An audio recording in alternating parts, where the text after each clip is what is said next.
Bueno, estamos con Gustavo Gutiérrez, constitucionalista. Vamos a conversar sobre la acusación constitucional al presidente Martín Vizcarra, pero primero no podemos evitar la noticia del día. Gustavo, ¿cómo estás? ¿Cómo estás? Muchas gracias por acompañarnos. Gustavo, ahora hice un símil con lo que pasó con Pinochet. Y recordarás que decían Chinochet, ¿no? Y mira lo que está pasando con Alberto Fujimori. Y se generan también estas divisiones, esta polarización de la ciudadanía con respecto a que, bueno, pues ya está mayor, hay que darle el indulto, y otros de que se tiene que cumplir la ley por los delitos que infringió Alberto Fujimori, que el indulto no lo absolvió, el indulto simplemente le dio la libertad de cárcel. ¿Cuál es tu opinión con respecto a este tema? Bueno, yo tengo ahí varias aristas. La primera, para mí, es un hecho lamentable, porque se trata de la revocación de un indulto a través de un procedimiento irregular. La Corte Interamericana de Derechos Humanos dispuso que el indulto pueda ser controlado por la justicia constitucional. Y eso implicaba pues que en el Perú la justicia constitucional se activa a través del proceso de habeas corpus y de amparo, o en un procedimiento abierto, cosa que no existía en el caso Fujimori, porque para la dación de un indulto un caso tiene que estar totalmente cerrado, si no, no cabe la posibilidad de un indulto. Entonces el indulto se dio. No fue un canje.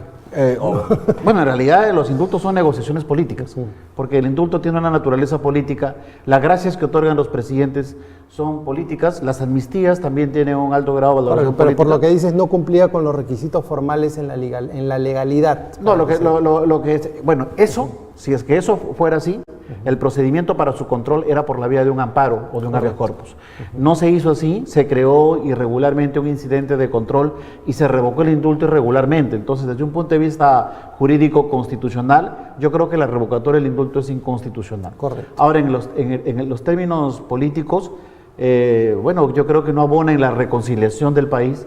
Creo que ha habido acá también un elemento ideológico que ha sobredimensionado la responsabilidad de Fujimori, que por cierto la tiene, y por cierto ha sido condenado debidamente, pero creo que hacer una comparación con Pinochet, cuando quedó demostrado que en Chile hubo una política general de persecución y de exterminio de grupos opositores de izquierda en ese momento, o como se ha planteado también con los casos de los crímenes de lesa humanidad en Europa en el periodo de entreguerras, pues es un exceso. O sea, yo creo que en efecto cometió hechos ilegales, han sido adecuadamente sancionados, pero creo que llega un momento en el cual, pues, debido a las circunstancias, se hace necesario que se pongan puntos finales y vayamos hacia un proceso de reconciliación, que es lo que nos está faltando, ¿no? Yo creo que esto no abona un hombre de 80 años. Bueno, el presidente Martín Vizcarra ya adelantó una opinión algunos días atrás sobre que personas ya adultos mayores no tenían por qué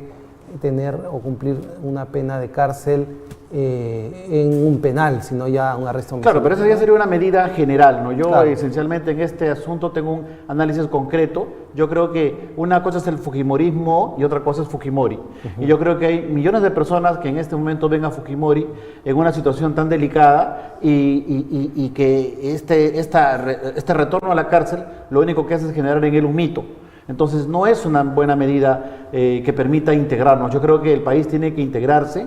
Esa fractura que nos divide en dos, entre los antis y los que han gobernado, pues finalmente no nos ayuda al proceso de consolidación de una nación, y eso nos impide pues el crecimiento sostenido que debiéramos tener, pese a tantas riquezas, pese a tantos recursos naturales que tenemos, y finalmente hay esa inequidad. Cuando uno va por provincias, se encuentra pues que Cajamarca es tan rica, que Cusco tiene el gas de Camisea, que Apurímac tiene litio, que Puno tiene litio, pero sin embargo la pobreza se contrasta tanto por la división que hay en el país y por la permanente fractura que hay entre los grupos ideológicos. Correcto. Bueno, vamos a un tema más actual, que es el caso de la acusación constitucional que está presentando la congresista Jenny Vilcatoma, sobre el presidente Martín Vizcarra. Primero, ¿se puede hacer una acusación constitucional a un presidente en ejercicio?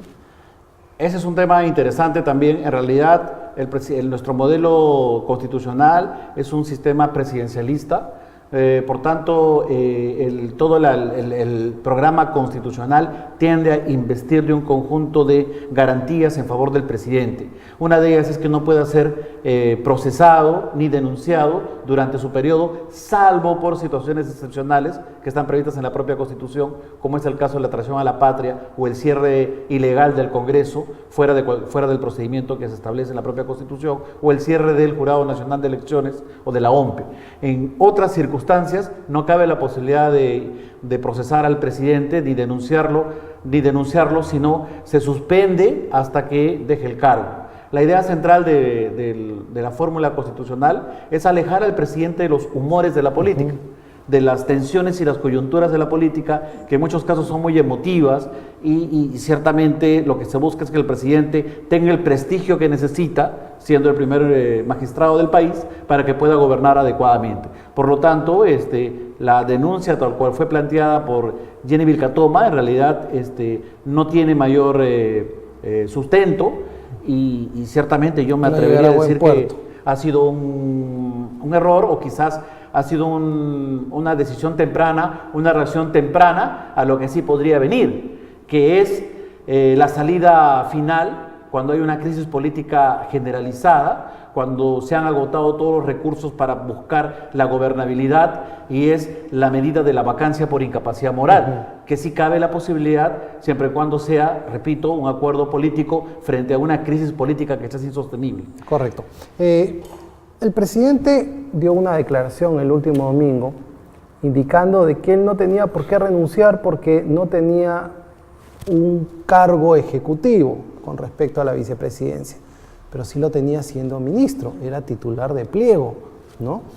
¿Usted cree que el presidente debió renunciar a su empresa, dejar de lado, como se hace generalmente cuando un ministro asume su cartera, renuncia a sus directorios, renuncia a sus empresas, renuncia a dirigir o a tener algún tipo de vinculación? Creo que tiene algún grado de responsabilidad, siendo él gerente de operaciones todavía y habiendo ejercitado la función de ministro, tiene un grado de responsabilidad, pero lo que ocurre es que hoy en día es presidente de la República. En consecuencia, cuando deje su mandato presidencial, él podrá ser investigado y denunciado por infracción a los deberes funcionales, y finalmente puede ser inhabilitado o procesado penalmente. Eso tendrá que verse cuando deje ser presidente. No se van a computar los plazos prescriptorios, sino se suspende, repito, porque la idea central es que se protege la institución del presidente de la República. Lo que sí puede dar lugar, como te decía, era que quizás esto abone con el paso del tiempo, si es que se va generalizando este error del presidente, porque es un error a lo largo de su trayectoria política no haber renunciado a los cargos directivos de la empresa. Es un error político haber mentido o haber susurrado o tratado de decir tibiamente que no había contratado con Odebrecht, cosa que es materialmente imposible que no conozca un gerente de operaciones que estaba entregando bienes a un consorcio donde el mayor accionista era Odebrecht. Entonces realmente es una mentira. Todos lo sabían menos él. Creo que esto sí podría abonar a que con el paso de los meses se genere una grave deslegitimación del cargo, que sí podría llevar eventualmente a una vacancia presidencial. Correcto. ¿Hay una similitud en las mentiras del expresidente Kuczynski con el caso Vizcarra? Yo creo que sí, ¿no? Yo creo que sí hay una similitud, además, más aún si es que hablamos de un presidente que ha hecho de la lucha contra la corrupción su estandarte político, quien ha señalado que él practica la ética política y censura a muchos políticos de los últimos años, ¿no? Ha cuestionado severamente a los políticos de los últimos años. Entonces, pues, ciertamente hay un doble deber de la figura presidencial de tener que preservar un alto decoro en la función pública, ¿no? Yo creo que por eso también ha obtenido altos niveles de respaldo popular, en tanto en cuanto encuentran que es una persona que ha tomado la decisión de luchar contra la corrupción. Por lo tanto, la foja de servicios en el Estado no la puede tener manchada, y creo que hoy en día ya la tiene un poquito manchada, ¿no? Y esto puede ser peligroso, pues vamos a ver qué va a pasar en el futuro. Me preocupa más bien el tema de Conturhuasi, del caso Chincheros, ¿no? Que sí podría generar, como te digo, una crisis generalizada política de acuerdo a su participación, porque entiendo que en los próximos meses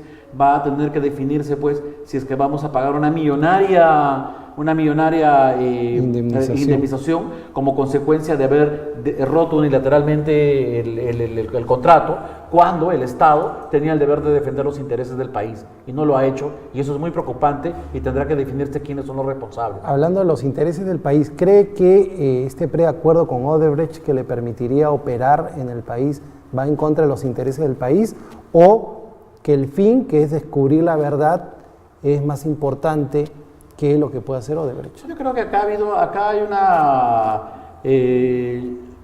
¿cómo podríamos calificar el tema? Una suerte de menoscabo en lo que significa al cumplimiento adecuado de las funciones. ¿Por qué? Porque si bien han cumplido sus funciones el fiscal, el procurador, han cumplido sus funciones de manera tibia, porque únicamente han buscado o han negociado sobre determinados sectores, dejando de lado otros sectores que también son importantes conocer, y sobre todo, ¿no?, perjudicando patrimonialmente al Tesoro Público con reparaciones civiles pequeñas y reparaciones civiles totalmente arregladas en favor de Odebrecht, que va a seguir contratando en el país durante los próximos 15 años. La gente olvida que estos señores de Odebrecht están sujetos a una negociación para poder perdonarles la cárcel. Porque si el señor Marcelo Odebrecht no da ninguna formación, no celebra un contrato con nosotros, tiene que ser sometido a un proceso de extradición e irse a la cárcel a cumplir una condena porque ha cometido delitos en el Perú. Lo mismo tiene que ocurrir con sus socios del Club de la Construcción, con Graña y Montero y con todas las demás empresas que se han consorciado en las grandes obras que ha participado Odebrecht. Todos tienen que irse a la cárcel. Entonces no es que nos están haciendo un favor, nos tienen el deber de tener que proveernos de información de calidad y sobre todo pagar una reparación que reivindique a tantas clases populares que han sido aprovechadas y que han sido menoscabadas y que han sido perjudicadas con este tipo de coimas y de corrupción. En su opinión, ¿hay manipulación política? Yo creo que sí, yo creo que hay un sesgo, momento, yo sí. creo que el fiscal Pérez se ha deslegitimado, yo creo que tienen que ser responsables de una conducción pésima en lo que se refiere a la negociación, a este acuerdo de colaboración eficaz, pero que no viene aquí, ojo, yo creo que acá hay una nueva trama de corrupción, que viene desde la celebración del decreto supremo en el gabinete Vizcarra, que se hizo para que precisamente Odebrecht pudiera continuar contratando en el país, y luego se aprobó una ley en la época de la ministra Marisol Perestello. Ahora, y que lo aprobó el Congreso. Doctor Acá hay Gutiérrez, cosas que hay que el responsabilizarse problema es mucho. que quienes deslegitiman a los fiscales o a los jueces son los mismos que contrataron también con Odebrecht. O sea, son juez y parte también los que están juzgando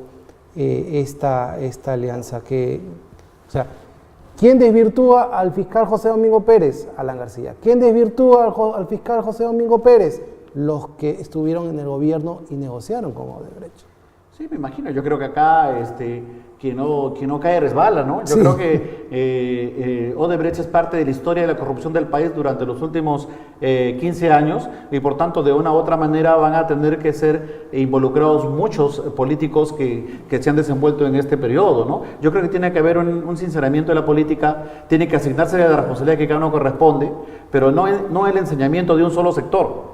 Yo creo que tiene que hacer un análisis, una comisión de la verdad de la corrupción en el Perú, donde tengamos los responsables y se jubilen y se vayan a sus casas con las responsabilidades del caso y iniciar un proceso de refundación política que nos permita, pues, a la luz del consenso y de la concertación, establecer un nuevo, aprovechando pues la no reelección, por ejemplo, establecer una nueva clase política tan necesitada en el país. Correcto. Bueno, muchas gracias, doctor Gustavo Gutiérrez, bastante claro, y nos ha expuesto su posición con respecto a estos temas.